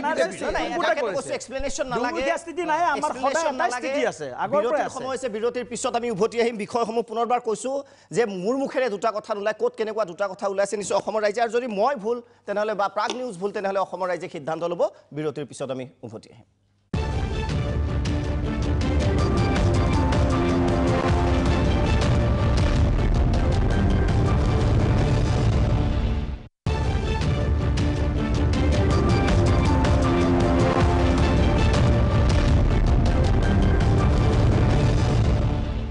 উভতি আহিছোঁ বিৰতিৰ পিছত অজিত কুমাৰ ভূঞা ডাঙৰীয়া আপোনাৰ ওচৰলৈ যাব বিচাৰিছোঁ আমি যিহেতু কংগ্ৰেছ বিজেপি দুইটা প্ৰসংগ আলোচনা কৰি আছোঁ কিন্তু শেহতীয়াভাৱে আমি যিহেতু বিজেপিৰ প্ৰসংগ উত্থাপন কৰি আছোঁ অৱশ্যে তেওঁ ক'বই যিগৰাকী প্ৰতিনিধি তেওঁৰ এইটো নৈতিক দায়িত্ব দলক ডিফেণ্ড কৰা কিন্তু ৰাইজে কিন্তু সকলো বুজে অজিত কুমাৰ ভূঞা ডাঙৰীয়া নাই এইটো কথা ময়ে বোধ কৰোঁ দাবী কৰিব পাৰোঁ যে প্ৰথমৰ পৰাই দেখুৱাই আহিছে সৰ্বানন্দ সোণোৱাল মুখ্যমন্ত্ৰী কোনো ব্যক্তিৰ কথা নহয় কিন্তু মুখ্যমন্ত্ৰী হিচাপে তেওঁ কাৰ্যালয়লৈ গ'ল আশাৰ সঞ্চাৰ কৰিলে তাৰপিছত তেওঁ এনআৰচি কাম কাজত জড়িত ডেপুটি কমিশ্যনাৰসকলক ট্ৰান্সফাৰ কৰি দিলে মোৰ দেন বোধ কৰোঁ 50-60 এনেকুৱা হ'ব এইটো এটা ভয়ংকৰ কথা আছিলে বহুত এটা সমালোচনা হ'ল তাৰপিছত টকা পইচা বন্ধ কৰি দিলে এইটো লৈ পেলাই চাৰিওফালে হুলস্থুল হ'ল এতিয়া প্ৰতিটো ষ্টেপত মই এইটোৱে ক'ব খুজিছোঁ যে যদি তেওঁলোকে এখন শুদ্ধ এনআৰচি বিচাৰিছে তেতিয়াহ'লে এই কথাবোৰৰ কি প্ৰয়োজন আছিলে আৰু তাতকৈ ভয়ংকৰ কথা হ'ল যে সকলোৱে জানে এইবোৰ দিনৰ পোহৰৰ দৰে স্পষ্ট যে গোটেই এনআৰচিখন বানচাল কৰা অৰ্থহীন কৰি পেলোৱা হ'ল যেতিয়া হিন্দু নাগৰিকত্ব আইনখন আনিব খোজা হ'ল হিন্দু বাংলাদেশীসকলক আদৰিব খোজা হ'ল এইজন নৰেন্দ্ৰ মোদীয়ে নিৰ্বাচনৰ আগতে বাংলাদেশীৰ বিৰুদ্ধে কৈছিল সামগ্ৰিকভাৱে কোনো হিন্দু মুছলমানৰ কথা নাছিল তাত আজি 1971 চনৰ কথা কৈছে আজি এইকাৰণে স্পষ্ট কৰিব লাগে যে অসম চুক্তি তেওঁলোকে মানি লয় নে নলয় এফালে লয় বুলি কয় আনফালে তেওঁলোকে আকৌ তাৰ বিৰুদ্ধে গৈ পেলাই অৰ্ডিনেঞ্চ কৰি অধ্যাদেশ জাৰি কৰি পিছ দুৱাৰেদি হিন্দু বাংলাদেশী আনিছে বা থকাসকলক তেওঁলোকে নাগৰিকত্ব প্ৰদান কৰিছে গতিকে এই কথাবোৰ মানুহ সেইজন মানুহেই ইমানবাৰ বাংলাদেশলৈ গ'ল ইমান আলোচনা হ'ল ক'ৰবাত কেতিয়াবা অসমৰ বাংলাদেশীৰ প্ৰশ্নত আলোচনা হ'লনে আজি বাংলাদেশৰ মন্ত্ৰীয়ে গুৱাহাটীত থিয় হৈ ক'ব পৰা হ'ল যে কোনো কথাই তেওঁলোকে আমাৰ লগত আলোচনা কৰা নাই বাংলাদেশী প্ৰসংগত এইটো পৰিস্থিতি বাৰে বাৰে ক'বলগীয়া হৈছে এটৰ্নি জেনেৰেলে যেতিয়া এই কথাটো কয় ভৎসনা কৰে তাৰ অৰ্থ কি তাৰ অৰ্থ চৰকাৰক কৰা হৈছে এটৰ্নি জেনেৰেলৰ নিজস্ব কোনো বক্তব্য নাই চৰকাৰে তেওঁক যিটো ক'বলৈ দিয়ে যিটো ব্ৰিফ দিয়ে সেইমতে তেওঁ ন্যায়ালয়ক তেওঁ জনায় তাত গৈতো আৰু ইয়াৰ মন্ত্ৰী এজন থিয় হ'বগৈ নোৱাৰে গতিকে ইমান স্পষ্ট হৈ আছে যে হিন্দু নাগৰিকত্ব বিধেয়ক এইবোৰ পদক্ষেপ RSSৰ ভূমিকা এই সকলোবিলাকে গোটেই NRCখনক সম্পূৰ্ণ ধ্বংসমুখী কৰি পেলাব খোজা হ'ল কিন্তু আটাইতকৈ গুৰুত্বপূৰ্ণ কথা যে বিজেপি যিটো সদায় আগুৱাই আছে সেইটো হ'ল মই প্ৰথম দিনা আলোচনাটো কৈছোঁ যে যেতিয়া NRCখন ওলালে তাৰ আগত সেই সময়ত সকলোৱে NRC কাৰণ মানুহৰ ৰাজনৈতিক দলবিলাকে মানুহৰ মুডটো তেওঁলোকে চাই থাকে যে কোনটো ক'লে তেওঁলোকৰ অহা নিৰ্বাচন সুবিধা হ'ব কোনটো ক'লে তেওঁলোকৰ ভোট বেংক সুৰক্ষিত হ'ব এই বিবেচনাৰে তেওঁলোকে কথাবোৰ কৈ থাকে আৰু এই কথা প্ৰতিপন্ন হৈছে গতিকে তেওঁলোকে কি কৰিলে এইবোৰ বাদ দি NRCৰ সময়ত তেওঁলোকে এটা ইফাল সিফাল কৰি থাকিলে ইটো সিটো আজি তৰুণ গগৈৰ কথা কৈছে তৰুণ গগৈ এটা ক'ব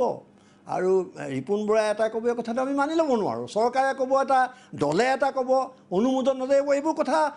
সেইকাৰণে মানুহক মূৰ্খ বুলি ভাবি ল'ব নালাগে আৰু মানুহক ধৰিব পৰা নাই বুলি ভাবি ল'ব নালাগে ৰাজনৈতিক দলবিলাকৰ এইটো এটা ডাঙৰ দুখ গতিকে তেওঁলোকে কি কৰিলে যেতিয়া NRC হৈ গ'ল হৈ যোৱাৰ লগে লগে কিছুমান জঁপিয়াই পৰিলে তেওঁলোকে বুজা গ'ল যে তেওঁলোক ৰৈ আছিলে সেই পৰিস্থিতিটো সুবিধা ল'বৰ কাৰণে সেইকাৰণে আজি ক্ৰেডিট ল'ব খুজিছে সকলোৱে যে আমি কৰিছিলোঁ বিজেপি কৈছে নহয় আমি কৰিছিলোঁ মমতা বেনাৰ্জীয়ে আমি কৰিছোঁ বুলি ক'ব নোৱাৰে গতিকে বিৰোধিতা কৰি পেলাই তেওঁ ভোট বেংক তেওঁ মজবুত কৰিব খুজিছে গতিকে প্ৰতিটো দলে আজি যে বিৰোধী দলবিলাক ৰাষ্ট্ৰপতিক সাক্ষাৎ কৰিবলৈ গৈছে এই NRC সম্পৰ্কে তেওঁলোকৰ ন্যূনতম জ্ঞানো নাই অসম সম্পৰ্কে তেওঁলোকৰ সামান্য জ্ঞান নাই তেওঁলোকৰ সেইকাৰণে তেওঁলোকে গৈ পেলাই কি কৈছে তেওঁলোকে নিজেই নাজানে গতিকে আজি বিজেপিয়ে এই কথাটো আৰু লুকাই থকা নাই যে তেওঁলোকে কি ধৰণে বাধা দিছিলে কিন্তু আজি সুপ্ৰিম কোৰ্টৰ যিটো ভূমিকা যিটো কঠোৰ ভূমিকা তাৰ সন্মুখত তেওঁলোকে থৰকাচুটি হেৰাইছে তেওঁলোকে একো ক'ব পৰা নাই আৰু হাজেলাৰ জৰিয়তে মই ভাবোঁ যে সুপ্ৰিম কোৰ্টে হাজেলাৰ জৰিয়তে প্ৰতিটো ৰাজনৈতিক দলক আনকি বিজেপিকে ধৰি প্ৰতিটো ৰাজনৈতিক দলকে এটা সতৰ্কবাণী শুনাইছে গতিকে আজি যে তেওঁলোকে সুবিধা ল'ব খুজিছে সেইটোত অস্বাভাৱিকতা একো নাই যে কোনটো ক'লে সুবিধা হ'ব NRC জহন্নামে যাওক অহা 19 চনত কি হ'ব আৰু এই 40 লাখ ভোটাৰ কিন্তু 19 চনৰ নিৰ্বাচনত এই ভোটাৰ এইসকলে ভোট দিব কিন্তু সেই ভোট দিয়া মানুহখিনিক সকলোৰে এটা লক্ষ্যও আছে যে কি ক'লে সেই 40 লাখ মানুহ আশ্বস্ত হ'ব কেনেকৈ ভোট দিব এই কথাবোৰ বিবেচনাত আছে আজি যে 40 লাখ হ'ব নোৱাৰে বুলি এটা আৱাজ উঠিছে মই এইকাৰণে অকণমান সময় লৈছোঁ সেইটো হ'ল যে আজি অটল বিহাৰী মোক সেইকাৰণে ক'ব লাগে বিজেপি নেতাগৰাকীয়ে যে অটল বিহাৰী বাজপেয়ীৰ যিটো স্থিতি আছিল সেইটো তেওঁলোকে ড্ৰপ কৰিলে নেকি বাদ দিলে নেকি এইটো ক'ব লাগে আমাক তেওঁতো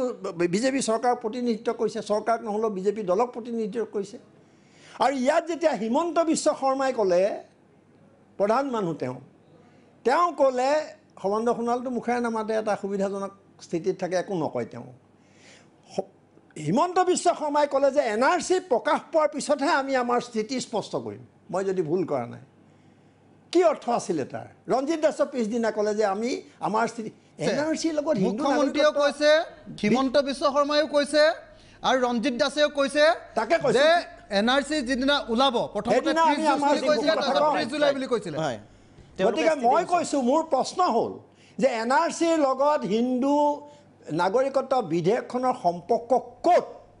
গতিকে আজি হিমন্ত বিশ্ব শৰ্মাই এটা সময়ত কৈছিলে যিটো কথা আজি নৰেন্দ্ৰ মোদী আৰু অমিত শ্বাহে কৈছে কলিকতা মিৰাটত আৰু ANI ইণ্টাৰভিউত এই কথাবিলাক তেওঁলোকৰ এটা গোপন বুজাবুজি তেওঁলোকৰ এজেণ্ডা কিন্তু গতিকে সাধাৰণ মানুহে এই কথাবোৰ বুজি পোৱাত কেতিয়াবা অসুবিধা হ'ব পাৰে গতিকে মই সংখ্যাৰ কথা এইটো কৈছোঁ যে অটল বিহাৰী বাজপেয়ী আপোনালোকে স্পীচটো শুনিলে দেখিব তাত তেওঁ কৈছে যে কংগ্ৰেছ চৰকাৰৰ দিনৰ এইবোৰ তথ্য মই কৈছোঁ বুলি কৈছে তেতিয়া সন্তোষ মোহন দেৱো আছিলে তেওঁ থিয় হৈ কিবা এটা কৈছিলে পাৰ্লিয়ামেণ্টত গতিকে তাত এইটো কোনে কৈছিলে 40 লাখ পাৰ্লিয়ামেণ্টে মানি লৈছিলে নিৰ্বাচন আয়োগে মানি লৈছিলে অসম বিধানসভাত হিতেশ্বৰ শইকীয়াই কৈছিলে ইন্দ্ৰজিৎ গুপ্তাই কৈছিলে গৃহমন্ত্ৰী জয়ছোৱাল নে কি এজন বিজেপিৰ গৃহমন্ত্ৰীয়ে কৈছে ৰিজিজুৱে কৈছে এই গোটেই সংখ্যাবোৰ ভাৰত চৰকাৰৰ সংখ্যা আছিলে যে 50 লাখ বিদেশী 40 লাখ বিদেশী আছে ইয়াত তাৰপিছত যদি আমি তেতিয়াৰ পৰা এতিয়ালৈ ধৰোঁ যোগ দিওঁ তেতিয়াহ'লে 65 লাখ বিদেশী হ'ব লাগে এইটো তথ্য হিচাপে কৈছে ইয়াত কোনো আৱেগ নাই মোৰ কোনো ৰাজনীতি নাই ইয়াত কোনো ভোট বেংকৰ কথা নাই হ'ব লাগিছিলে গতিকে মোৰ প্ৰশ্ন হ'ল যে মই বিজেপি সুধিছোঁ পাটগিৰি সুধিছোঁ ৰকিবুল হুছেইনক সুধিছোঁ যে আপোনালোকে অবজেকশ্যন দিবনে নিদিয়ে এই কথাটো স্পষ্ট কৰিব লাগে আপোনালোকে আজি আপোনালোকৰ অসন্তুষ্টি ক'ত বেয়া পাইছে ক'ত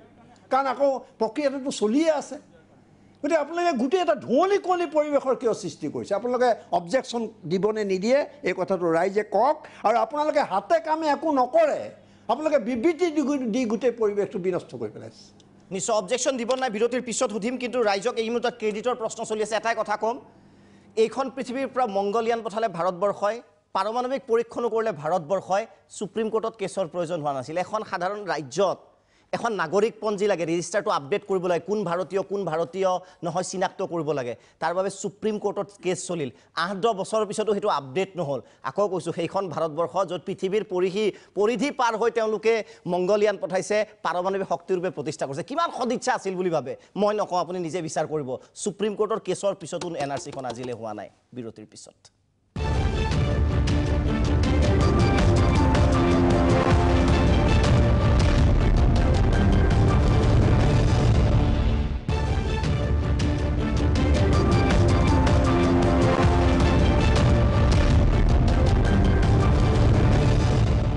উভতি আহিছোঁ বিৰতিৰ পিছত আজি পুনৰবাৰ জনাৰ চেষ্টা কৰিছোঁ যে ৰাজনৈতিক দলসমূহৰ স্থিতি কি শব্দটো ইনভাৰ্টেড কমাত ৰাখিছোঁ ৰাইজে বুজাত সহজ হোৱাৰ বাবে ৰকিবুল হুছেইন ডাঙৰীয়া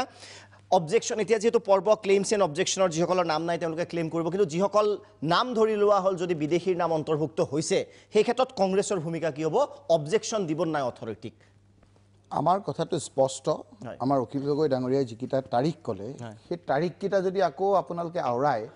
দেখিবতে শেষলৈকে আপোনাৰ 2005 পৰা আৰম্ভ কৰি 2006 2007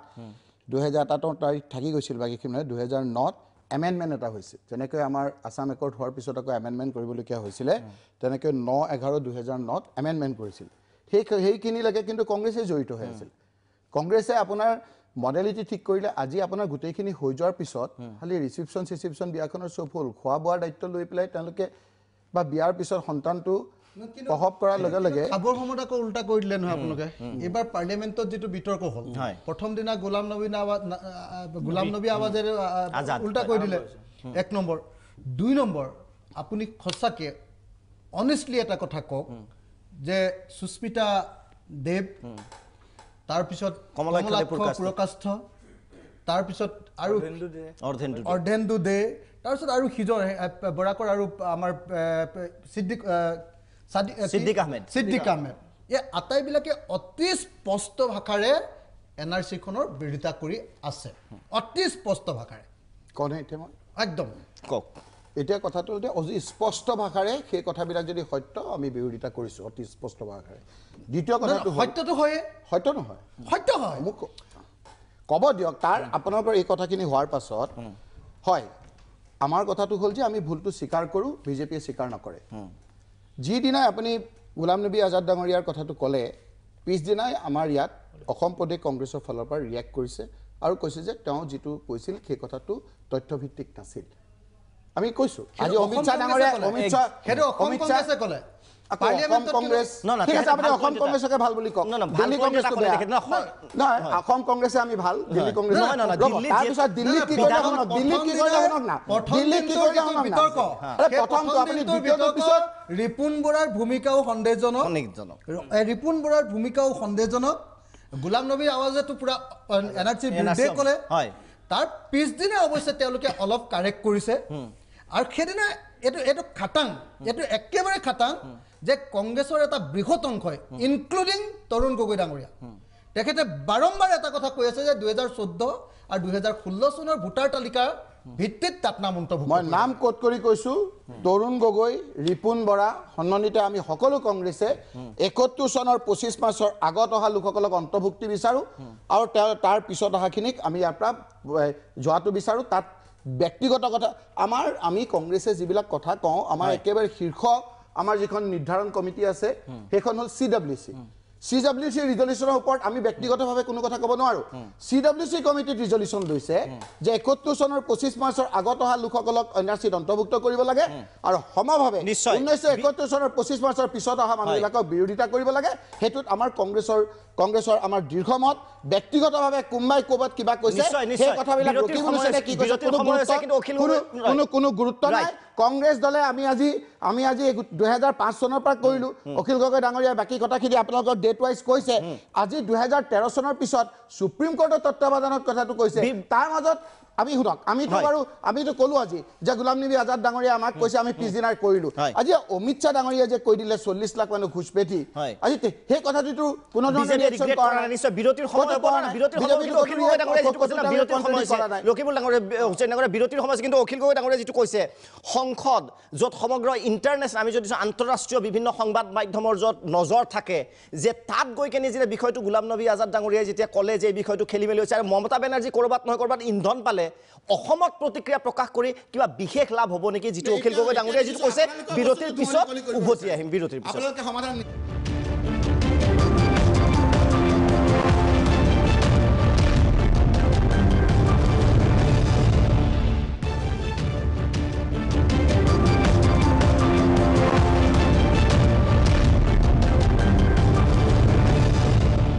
উভতি আহিছোঁ বিৰতিৰ পিছত শেষ অংশলৈ এটা বাৰ্ণিং টপিকৰ যিহেতু আগতেও মই কৈছিলোঁ যে এয়া অভিযোগৰ পৰ্ব আৰু দাবীৰ পৰ্ব যাৰ নাম নাই সি দাবী কৰিব আৰু যাৰ নাম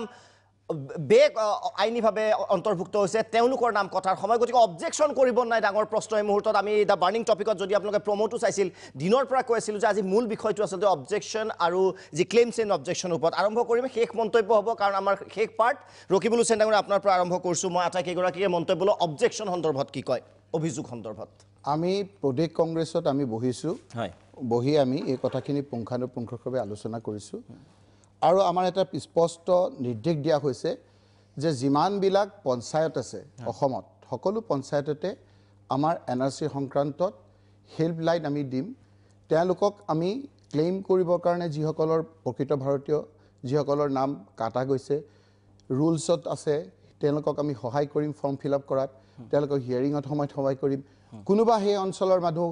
সোমাব নালাগিছিল 1971 চনৰ 25 মাৰ্চৰ পিছত আহিছে সেই মানুহবিলাকক অবজেকশ্যন কৰিব লাগে আমাৰ দৃষ্টিগোচৰ হোৱাৰ লগে লগে অবজেকশ্যন কৰিম ক্লেইম আৰু অবজেকশ্যন কংগ্ৰেছৰ এটা দায়িত্ব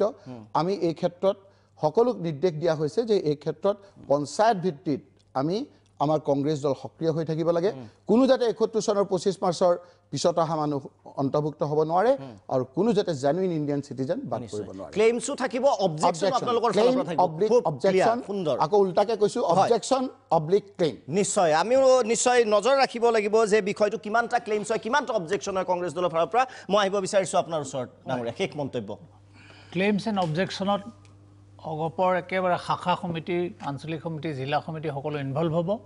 আৰু কেন্দ্ৰীয় সমিতিৰ তাত অবজাৰভেশ্যন থাকিব আৰু তদুপৰি অহা 17 আগষ্টত আমাৰ কেন্দ্ৰীয় কাৰ্যনিৰ্বাহক সভা আছে লগতে তাত জিলা সমিতিৰ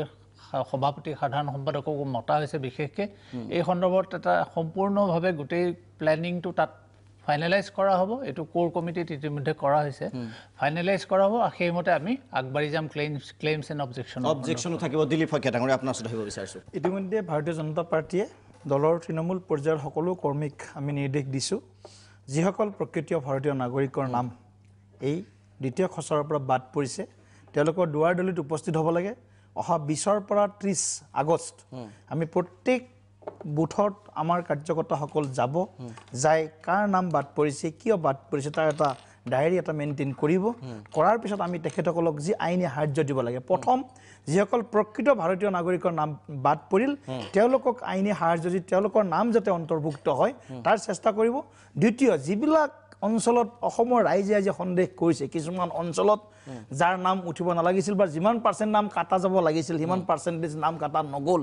সেইবিলাক অঞ্চলতো আমি আমাৰ এটা মেকানিজম কাৰণ কিছুমান অঞ্চলত কিছুমান মানুহ যাবও নোৱাৰে সমস্যা আছে গতিকে এই যিবিলাক মানে কৰিডৰ সন্দেহযুক্ত নাগৰিকৰ যিবিলাক কৰিডৰ যিবিলাক অঞ্চলত আজি যোৱা 71 চনৰ পৰা বা 2000 চনলৈকে যিমান জনসংখ্যা যি ভয়াৱহভাৱে বৃদ্ধি হৈছে এইবিলাক অঞ্চলত আমি যাতে কোনো বিদেশী লোকৰ নাম এই এনআৰচিত যাতে অন্তৰ্ভুক্ত নহয় সেই কথাটো আমি প্ৰকৃত তথ্যখিনি অহাৰ পিছত মানে এইখিনি কথাটো পলিটিকেল পাৰ্টিকেইটাই কৈছে কিন্তু মোৰ শেষত 3টামান কথা ক'বলগীয়া আছে তেখেতসকলে ক্লেইমছটো ঠিক আছে অবজেকশ্যন কৰাৰ কাৰণে কিবা পৰিকল্পনা কৰিছে একজেক্টলি হয় আমাৰ ক্লেইমছ এণ্ড অবজেকশ্যনৰ ক্ষেত্ৰত আমি তেখেতসকলে কোৱাৰ নিচিনাকৈ ফৰ্মেলি যদি কওঁ তেতিয়াহ'লে এইটো খুব স্পষ্ট যে ৭১ চনৰ কথাটোক লৈ যিখিনি সঁচাকৈ ভাৰতীয় মানুহ তেওঁলোকক নাম যাতে কেতিয়াও কৰ্তন হ'ব নোৱাৰে তাৰ কাৰণে ডেফিনেটলি চেষ্টা কৰিম কিন্তু একেটা সময়তে আমি যিখিনি মানুহ এতিয়া বিদেশী মানুহৰ নাম তাত অন্তৰ্ভুক্ত হৈছে ইতিমধ্যে ক'ৰবাতো নাম চাম ওলাই গৈছে আৰু বিভিন্ন অঞ্চলত সেই সম্পৰ্কে বিভিন্ন ধৰণৰ চৰ্চা চলি আছে গতিকে সেইবিলাক সম্পৰ্কে আমি ডেফিনেটলি আপত্তি কৰিম কিন্তু মোক ক'বলগীয়া কথাটো এইটো যে এই শেহতীয়াকৈ যিটো কথা ওলাইছে যে এজন বিদেশীৰ নাম অন্তৰ্ভুক্ত হ'ল বুলি যদি আমি আপত্তি কৰোঁ তেতিয়াহ'লে যদি প্ৰমাণ কৰিব নোৱাৰোঁ তেতিয়াহ'লে IMDTতকৈ এটা ভয়ংকৰ নীতি তেওঁলোকে উলিয়াব খুজিছে যে যদি প্ৰমাণ কৰিব নোৱাৰোঁ যে এজন বিদেশী নহয় মানে বিদেশী আমি কমপ্লেইন কৰিলোঁ কিন্তু তেওঁ বিদেশী নহয় প্ৰমাণ কৰিবলৈ মোৰ হাতত তথ্য পাতি নাই তেতিয়াহ'লে মোক ৭ বছৰ জেল দিয়াৰ যিটো ব্যৱস্থা কৰিছে এইটো মই ভাবোঁ যে একেবাৰে অগণতান্ত্ৰিক আৰু ফেচিষ্ট কাৰবাৰ কৰিছে ডেফিনেটলি সেইটোৰ বিৰোধিতা আমি কৰোঁ কিন্তু একেটা সময়তে মই এইটো কথাও স্পষ্টভাৱে কওঁ যে কোনো ভাৰতীয় মানুহক বিদেশী বুলি অনাহকত শাস্তি দিয়াটো কেতিয়াও উচিত নহয় মই শেষত মোৰ লাষ্ট কমেণ্টটো হ'ল এই যেহেতু আপোনালোকে বাৰম্বাৰ কৈ আছিলে যে ৰাজনৈতিক দলবিলাকৰ স্থিতি অতি স্পষ্ট কথা মই শেষত এটা কথা কওঁ যে বিজেপি দলে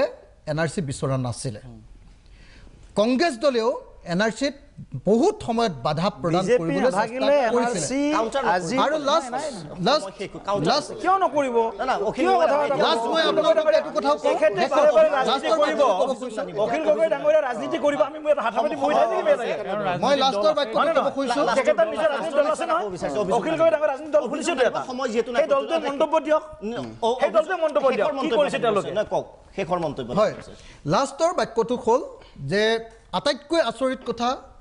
আমাৰ আঞ্চলিক দল বিজেপিও কি কয় AGPও এই তাৰিখটো হ'ল 12/9/2016 তাৰিখৰ দিনা অতুল বৰাৰ চহী থকাকৈ আপোনালোকে দেখিব যে ইয়াত অতুল বৰা ডাঙৰীয়াৰ চহী আছে আৰু অতুল বৰাই চহী কৰি হিন্দু বাংলাদেশীবিলাকৰ নাম NRCত অন্তৰ্ভুক্ত হ'ব লাগে বুলি তেখেতে চহী কৰি দিছে গতিকে এই মুহূৰ্তত আমি অতি স্পষ্টকৈ হয় আপোনালোকক ডকুমেণ্টটো চাই লওক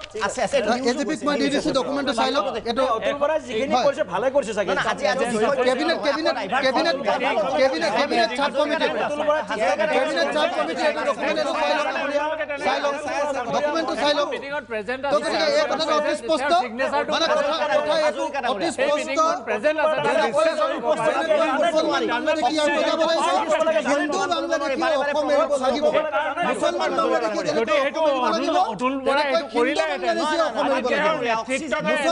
বাংলাদেশী হিন্দু বাংলাদেশী ৭১ চনৰ আৰম্ভ কৰক বাংলাদেশী অসম এৰিব লাগিব কাইণ্ডলি হাজৰিকা ডাঙৰীয়া হাজৰিকা ডাঙৰীয়া AGP দলে অতি স্পষ্টভাৱে ক'লেও আপোনাৰ কাগজত লিখি থৈছে কাগজত সহি কৰি থৈছে যে হিন্দু বাংলাদেশী আহিব পাৰিব বুলি আপোনালোকে লিখি থৈছে আপোনালোকে হিন্দু বাংলাদেশী আহিব পাৰিব বুলি লিখি থৈছে আপোনালোকে এইটো সহি কৰি থৈছে অসম গণ পৰিষদে সহি কৰি থৈছে অসম গণ পৰিষদে সহি কৰি থৈছে হিন্দু বাংলাদেশী আহিব হিন্দু বাংলাদেশী আহিব পাৰিব বুলি অসম গণ পৰিষদে সহি কৰি থৈছে অতুল বৰাই সহি কৰি থৈছে গতিকে হিন্দু মুছলমান বাংলাদেশী বিদেশীয়ে ধৰ্ম নাথাকে হাজৰিকা ডাঙৰীয়া বিদেশীৰ ধৰ্ম নাথাকে হাজৰিকা ডাঙৰীয়া হাজৰিকা ডাঙৰীয়া হাজৰিকা ডাঙৰীয়া হাজৰিকা ডাঙৰীয়া কাইণ্ডলি আৰম্ভ কৰক আপুনি চান্স নাপাব হাজৰিকা ডাঙৰীয়া আপুনি কওক নাই নাই হাজৰিকা ডাঙৰীয়া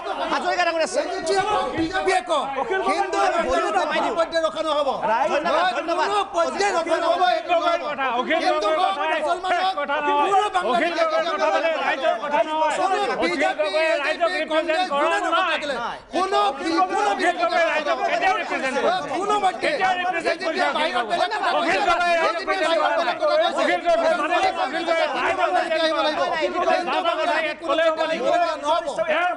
সকলো নহয় পাটগিৰি ডাঙৰীয়া কাইণ্ডলি অখিল গগৈ ডাঙৰীয়া কৈছে এখন নিশ্চয় বাহিৰত হিন্দু বাংলাদেশী আহিব নালাগে বুলি কয় এজিপিয়ে নিজে কৈছে আপুনি পইণ্টটো বুজি পোৱা হৈছে ৰাইজৰ বুজি পোৱা হৈছে না বুজি পোৱা হৈছে অখিল গগৈ ডাঙৰীয়া মই অনুৰোধ জনাইছো বুজি পোৱা হৈছে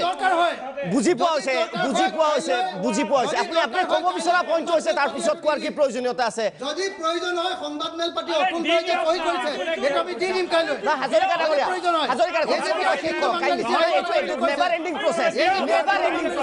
নেভাৰ এণ্ডিং প্ৰচেছ হাজৰিকা ডাঙৰীয়া অখিল গগৈ ডাঙৰীয়া অনুৰোধ জনাইছো না অখিল গগৈ ডাঙৰীয়া অনুৰোধ জনাইছো কৰিব লাগিব এই ভলিউমটো আমি এটাই কমাই দিওঁ আমি ভলিউম কমাই দিছো নাই ভলিউম নাই অখিল গগৈ ডাঙৰীয়া ভলিউম নাই মই এবাৰ মাত্ৰ অজিত কুমাৰ ভূঞাৰ ওচৰলৈ যাব বিচাৰিছো হাজৰিকা সঁচাকৈ কমাই দিলে শুনা নাই মাইককেইটা মিউট আছে আই ৰিকুৱেষ্ট ইউ মাইক মিউট আছে অজিত কুমাৰ ভূঞা ডাঙৰীয়া শেষ মন্তব্য মাইক মিউট আছে পাৰ্থ হৈ নকল নেকি অজিত ভূঞা ডাঙৰীয়া মই এটা কথা ক'বলগীয়া আছে এক লাইন কওক সময় নাই এক লাইনে ক'ব লাগে যে মই দৰ্শকক এটা কথা ক'ব খুজিছোঁ তেওঁলোকক যে আপোনালোকে এইমাত্ৰ দেখিলে তেওঁলোকে অতি সাংঘাতিক ধৰণে গোটেই কাজিয়া পেচাল কৰিছে আপোনালোকে এইটো কথা কেতিয়াও নাভাবিব যে তেওঁলোকে কিবা নিজৰ ষ্টেণ্ডৰ কাৰণে নিজৰ দলৰ স্বাৰ্থক নিজৰ কিবা আইডিঅ'লজিৰ কাৰণে কৰিছে নহয় তেওঁলোকে অলপ পিছত যেতিয়া ব্ৰেক হ'লে তেওঁলোকে বৰ বন্ধুত্বপূৰ্ণ ভাৱাপন্নভাৱে কথা পাতিব আপোনালোকক এইটো তেওঁলোকে আবহাৱা ভাবিবৰ কাৰণে প্ৰত্যেকে নিজৰ দলৰ কাৰণে গোটেই প্ৰত্যেকৰ দলৰ কাৰণে হুলস্থুল কৰিছে কথাটো শুনক কথা আছে এইটো কথা সেইটো নহয় আপোনালোকে ইমানেই বেছি হুলস্থুল কৰিছে ইমান এটা ক্ৰুচিয়েল কথা নাই আপোনাক মই অভিযোগ কৰা নাই মই ঠিক আছে নালাগে নাই নহয় আপুনি পলিটিকেল পাৰ্টি নহয় মই জানো আপোনাক নহয় আপোনাক নাই আপোনাক মই ক'ব খুজিছো কি যে ইমান যে এটা গুৰুত্বপূৰ্ণ কথাত যে আমি কাৰো মাত নুশুনাকে আপুনি যিটো কথা ক'লে নহয় শুনক মানুহৰ মাজত ব্যক্তিগত সম্পৰ্ক নাই হ'ব থাকিব পাৰে দিলীপ দা মোৰ বহুত পৰম বন্ধু সেইটো কথা মোৰ দৰকাৰ নাই কথাটো হ'ল যে আপোনালোকে মানুহে কথা নকলে কথা শুনিছে কি আপোনালোকে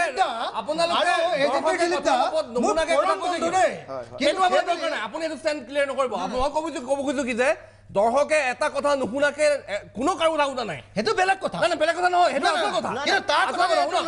আমি পাৰিম মই কৈছো আপোনালোকতো মই বেলেগ কথাটো বেলেগ একদম ককাইদেউৰ নিচিনা গাত লাগিছে কিন্তু লাগিছে দৰ্শকৰ আগত মই এই কথাটো ক'লো যে আপোনালোকে আমাৰ বন্ধু বন্ধু নহয় আপোনালোকে ইমান গুৰুত্বপূৰ্ণ কথা এটা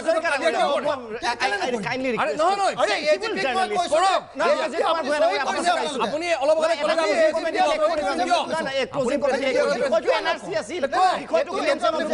কথাটো শুনিব লাগিব ভুল কোৱা কথা নহয় এইটো ভুল কথা নহয়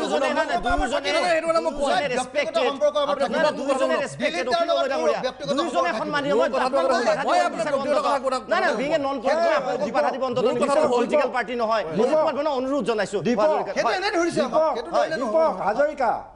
মই আপোনালোকৰ হাত কৰযোৰ কৈছোঁ আপোনালোকে কাৰণ আমাৰ সময় বহুত দেৰি হৈ গৈছে এইটো সময় পাৰ হৈ গ'ল আমাৰ শেষ কৰিব লগা আছিলে খালি এইটোৱে কথা যে আমাৰ আজি প্ৰধান আলোচ্য বিষয় আছিলে ক্লেইমছ এণ্ড অবজেকশ্যন সেই বিষয়ত সকলোৰে স্থিতি স্পষ্ট কৰিলে হৈছে অলপ হুলস্থুল স্বাভাৱিকতে বিষয়টো খুব স্পৰ্শকাতৰ আৰু